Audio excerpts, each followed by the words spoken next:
पाँच इनकलाब की जंगी मशकें और उसमें रशिया और चाइना की भी एंट्री। जी हाँ, बिल्कुल, चाइना और रशिया भी अब ईरान के साथ मिलकर आबनाए हरमस और खलीज फारस में जंगी मशकों का हिस्सा बनेंगे। आमिर रज़ा से बात करते हैं। आमिर भाई, ईरान तो जंगी मशकें कर रहा था, रशिया और चाइना भी आ गए, क्यों, वजह क्या है? ये पहली बात तो ये समझे कि चीन और रूस जो है इस जंग में कूद पड़े हैं, जो कि अमेरिका मुसल्लत करना चाहता है ईरान के ऊपर। यही मैं कहता हूँ कि आप इस सारे को देखें कि कभी ईरान को खाली नहीं रहने दिया जाएगा। जब तक आपका अब आप देखें कि अगले चंद दिन में या आने वाले कल से ही शुरू करते हैं इसको, चीन की जो जहाज़ हैं, जंगी जहाज़, वो ईरान की तरफ सफ़र का आगाज़ करेंगे। सही। दूसरी तरफ रशिया से ऐसे ही जहाज़ जो कि मिज़ाइल बरदार भी हैं, इंटरसेप्टर्स भी हैं, जिन्होंने इस मशक़ में हिस्सा लेना है। मिज़ाइल इंटरसेप्टर्स की बात कर रहा हूँ। जदीद कश्तियाँ, वो कश्तियाँ जो टोमाहॉक जैसे मिज़ाइल को भी रोक सकती हैं, जो F-35S के ख़िलाफ़ भी जो है कार्रवाई कर सकती हैं। उनके ऊपर ऐसे मिज़ाइल हैं, वो मशक़ों के नाम पर ईरानी साहलों पर खड़ी होंगी। आमिर भाई, अगर वो मशकों के नाम पर ईरानी साहिलों पे आ गई तो अमेरिका तो क्या गया। अब देखें, इस पर बात को ज़रा इस तरह से समझें कि ये दोनों सुपर पावर्स के मुतालिक मैं पिछले 3 दिन से ये बात खप डाल रहा हूँ कि ईरान इनका फीडिंग पॉइंट है। और ये ईरान को अकेला नहीं छोड़ेंगे। अगर ये बात अकेला आपने बावाज़ छोड़ेंगे, बुलंद कही थी। मैं ये कहा था, और मैंने ये कहा था कि ईरान के अकेले होने का मतलब ये है कि चीन सस्ते तेल से और रशिया अपनी एक बड़ी मंडी से, असले की मंडी से खाली हो जाएगा। और अगर खाली होता है तो ये सुपर पावर्स नहीं रहेंगी। इनके सुपर पावर्स होने का फिर किसी मुल्क को इतबार नहीं रहना, क्योंकि अमेरिका फिर जिस पर चाहेगा खा जाएगा। वेनेजुएला खा गया, वहाँ से रशियन जहाज़ को उसने कैप्चर किया, अमले को उसने अगवा किया, खैर वो छोड़ दिया उसने बाद में, लेकिन चाइनीज़ कंपनी और रशियन कंपनीज़ को वहाँ से tata bye bye goodbye कह दिया। अब ईरान में भी अगर ऐसा ही होता है, निज़ाम चेंज होता है, रजीम चेंज होती है, तो ये दोनों सुपर पावर्स के लिए ऐसी सुबकी है जिसके बाद इनको कभी बाहर उठने का मौका नहीं मिलेगा। और ईरान के ख़ात्मे का मतलब ये है रूस का ख़ात्मा और चीन का ख़ात्मा। अगर ये ख़त्म होता है तो समझे ग्रीनलैंड भी गया, और फिर आपके पास चीन का वियतनाम भी गया, चीन के अपने साहल भी गए, और शुमाली कोरिया भी गया, जो कि चीन का ही एक बाजू है बिल्कुल इस वक्त। तो ये सारे सिनेरियो को देखते हुए इन जंगी मशकों का बहाना बनाया गया।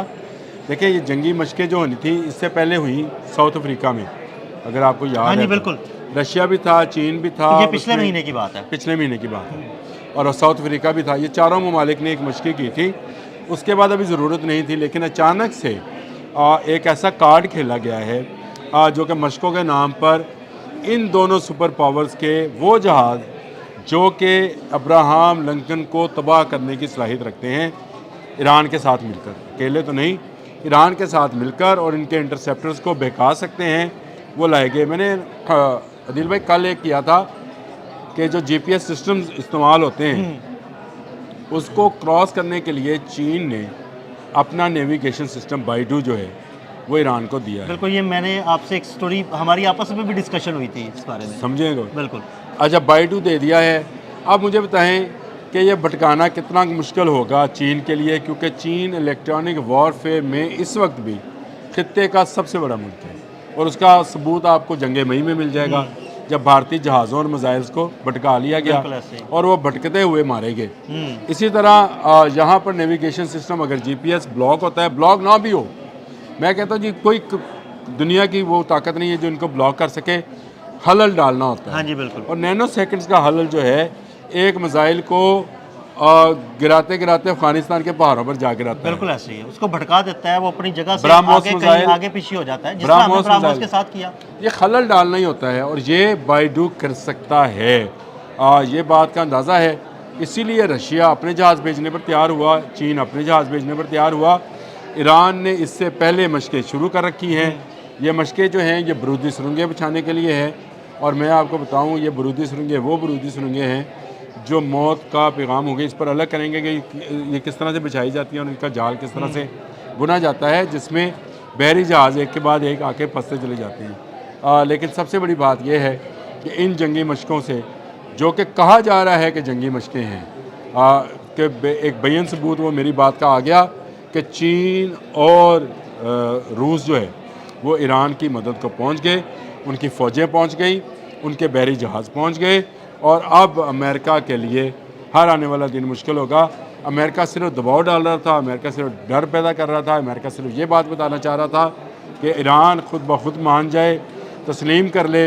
लेकिन अभी से कुछ देर पहले हमने एक व्लॉग किया था जिसमें जिक्र किया था कि ईरानी लोगों ने कफन बांध लिए हैं। बिल्कुल ऐसे ही। उन्होंने फ़ौजी वर्दियों में जो खिताब किया और अली ख़ामनेई जिस तरह से सामने आए हैं, इमाम ख़मीनी के मज़ार पर उन्होंने दुआ से अपने काम का आगाज़ किया है, तो ये इस बात का सबूत है कि उनके पीछे दो बड़ी कुव्वतें आकर खड़ी हो गई हैं, एक रशिया, एक चीन। वो देखे ना, वो कुछ अरसे से ये कहा जा रहा था कि शायद वो ज़ेर ज़मीन किसी बंकर में हैं, छुपे हुए हैं, लेकिन उनका सामने आना इस बात का वाज़ेह इशारा है कि अब उनके साथ चाइना और रशिया खड़े हुए हैं, और अगर अमेरिका उनके सामने आया तो वो पाश पाश हो जाएगा। अब ये उनका उस हुसैनिया हाल में होने वाले खिताब पर ज़रा आए अदील भाई। उन्होंने कहा कि खित्ते की जंग होगी। अब खित्ते में कौन कौन से ममालिक हैं? सारे इस्लामी ममालिक भी हैं, और ये चीन और रशिया के स्टेक्स भी इसी खित्ते में हैं। बिल्कुल, ये सारों का स्टेक्स की जगह है। ये जो मिडिल ईस्ट है, अल्लाह पाक ने इस जगह को बहुत नवाजा हुआ है, और ये सब के स्टेक्स एक जगह पर मौजूद हैं। और अमेरिका और ईरान की ये जंग जो है, ये खित्ते की जंग नहीं होगी, फिर आलमी जंग होगी। ये इस बात का पावर्स की जंग हो जाएगी। ये इस बात का सबूत है कि रशिया और चाइना अपने फ्रेगेट्स, अपने मिसाइल बोट्स सब लेकर आ रहा है, ताकि अमेरिका को बताया जाए कि भाई ईरान अकेला नहीं है।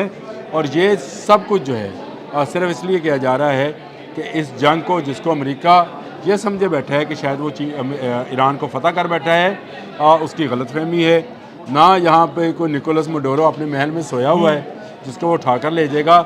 ये अली ख़ामनेई है, मैं आपको ये बात बताऊँ, ये अली ख़ामनेई है, और वो जाग रहे हैं, और उनकी फ़ौज भी जाग रही है। ये मसूद पस्कियान है, ये बास राकची है, ये आप नाम लें जो फौजी वर्दियों में बैठे हुए हैं। मैं तो पूरी क़यादत को देख कर हैरान रह गया, और मैंने इसीलिए ये लफ्ज़ आपकी इजाज़त से इस्तेमाल किया था कि सरों पर कफन बांध लिए गए हैं। बिल्कुल ऐसे। और उसके साथ साथ चीन और रूस भी जो हैं आ खड़े हुए हैं। ये सिर्फ आपको समुद्री मशकों में नहीं नज़र आएंगे, ये आपको मिसाइल बैटरीज में भी नज़र आएंगे, ये आपको एटमी रिएक्टर्स में भी नज़र आएंगे, और ये आपको तमाम फ़ौजी तनसीबात में नज़र आएंगे। साफ वाज़ेह हो गया कि ईरान इस जंग के लिए पूरी तैयारी कर चुका है, अमेरिका अभी तैयार नहीं है। मैं आपको ये बात बता दूँ इसलिए कि मिडल ईस्ट की तमाम ममालिक ने बशमुल सऊदी अरब इनकार कर दिया है अपनी सरजमीन को ईरान के ख़िलाफ़ इस्तेमाल। बहुत शुक्रिया आमिर रज़ा जी। बिल्कुल, ईरान पूरी तरह जंग के लिए तैयार है, और रशिया और चाइना भी उसके साथ आ खड़े हुए हैं। अदील अहमद और आमिर रज़ा को इजाज़त दीजिएगा। अल्लाह हाफ़िज़।